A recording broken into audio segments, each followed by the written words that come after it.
Živa družba, spet sem jaz. Dobrodošli v četrtkovem kotičku, ki se imenuje Bela palica.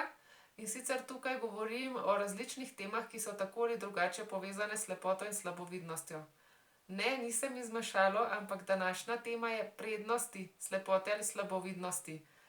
In da ne bo kakšne pomote, nikomur ne govorim, to je pa res fantastično, da ne vidim. Ne, tudi slučajno ne.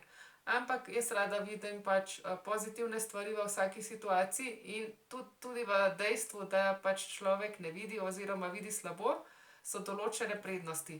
Na primer, prva prednost, ki bi jo rada omenila, je, da odpadejo vsi predsodki in vse maske.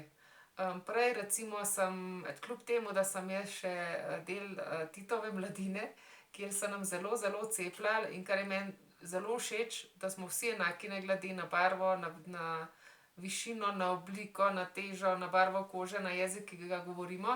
Jaz pač nisem imela veliko predsodkov, ampak nekaj pa vseeno. Na primer, če vidiš človeka, ki se nasmiha, si prepričan, da je si misliš, no, da je prijazna oseba. Če vidiš nekoga, da ima jezen obraz v določenem trenutku, mogoče misliš, da je to na splošno jezna oseba. No, zdaj vse te zadeve pri meni odpadajo. Tudi razne, recimo geste, mislim, da je celo določena znanost, ne vem, če ni PNL ali nekaj, ali pa neka taka kratica je, no.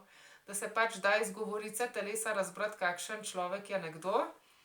In so se določeni ljudje celo lotili študije tega in so želeli spremeniti svoje geste, da bi naredili drugačen vtis na, ne vem, poslovne partnerje, na šefe in tako naprej. No, pri meni je to popolnoma neuporabna oseba, ker se jaz orientiram po glasu. In iz glasu sklepam, kakšna je oseba na splošno, kakšnega razpoloženja je, in me vse te zadeve v narekovajih ne motijo.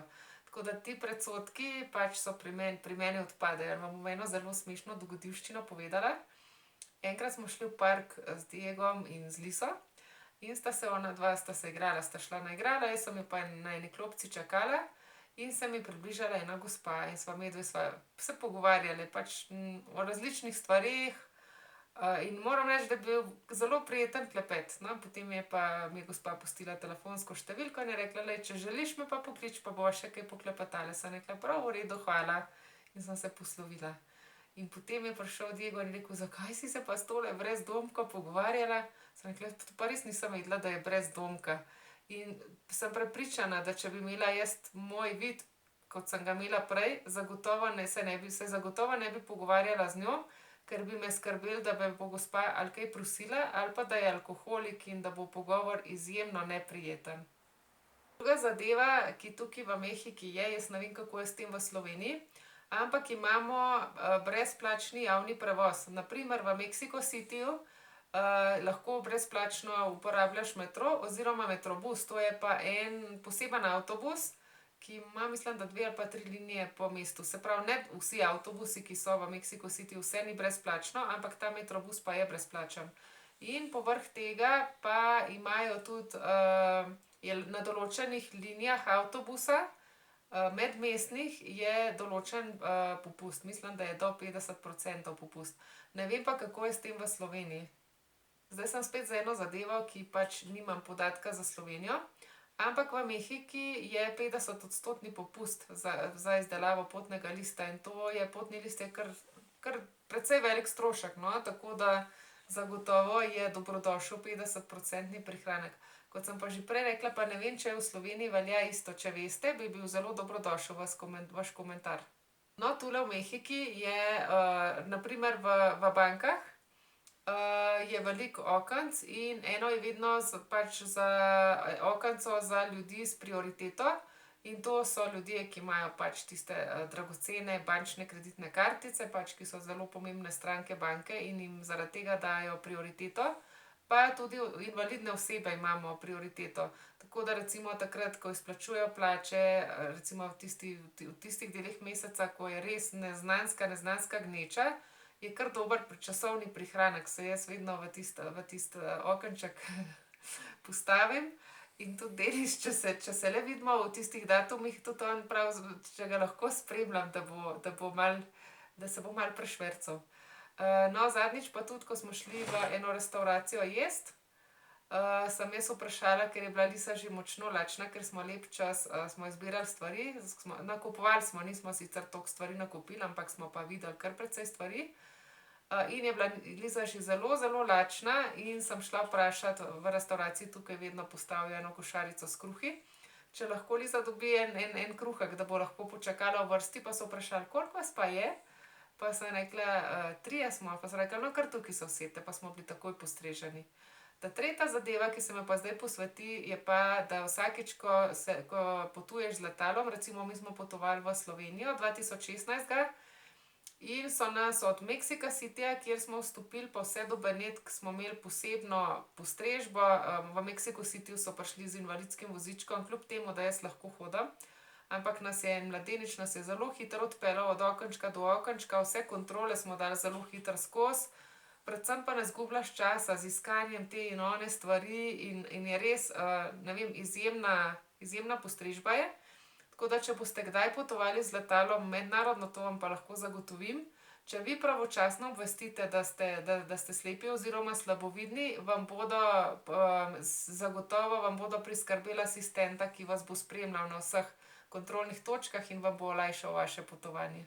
Mogoče se bo slišalo zelo neumno, ampak odkar ne vidim, se nič več ne sekiram, kaj pa kako je za pospraviti. Ne mislite, da je tukaj svinjak? Svinjakec sem pa je.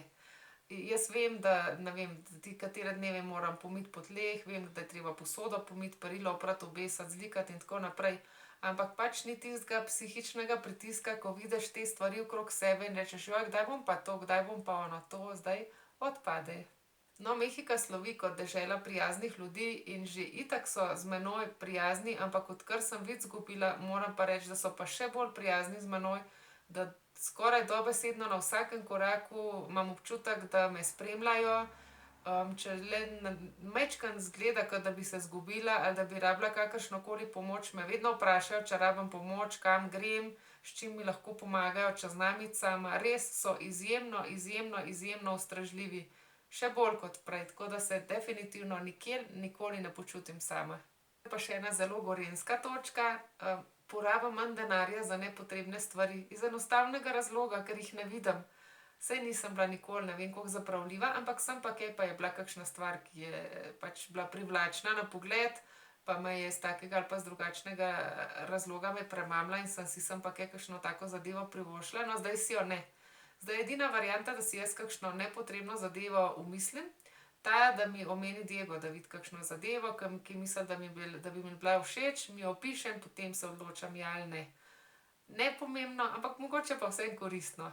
Naj še enkrat ponovim, da ne bo pomote, nikakor ne pravim, da je to, da je nekaj čudovitega, če je človek slep ali slaboviden, ne. Ampak sem želela pokazati na točke, da pa so kakšne prednosti in bolj kot ne, da je v vsaki še tako težki situaciji so tudi kakšne prednosti in tudi kakšne dobre stvari in da je fino, če jih človek opazi. Jasno, da nas lahko kot vedno všečkate, delite video s kom, ki mislite, da bi mu prišel prav. Če še niste del moje YouTube družine, lahko aktivirate zvonček spodaj pod videom. Če vam je pa ljubše, pa na koncu videa, kjer vidite kremšnito, kliknete nanjo in tako dobite obvestilo o novo naloženih vsebinah. Vabim vas pa, da v komentar, ne glede na to, ali ste vi tudi slepi ali slabovidni, napišete, če se tudi vam posveti kakšna prednost naše situacije. Se vidimo tukaj prihodnji četrtek. Adijo!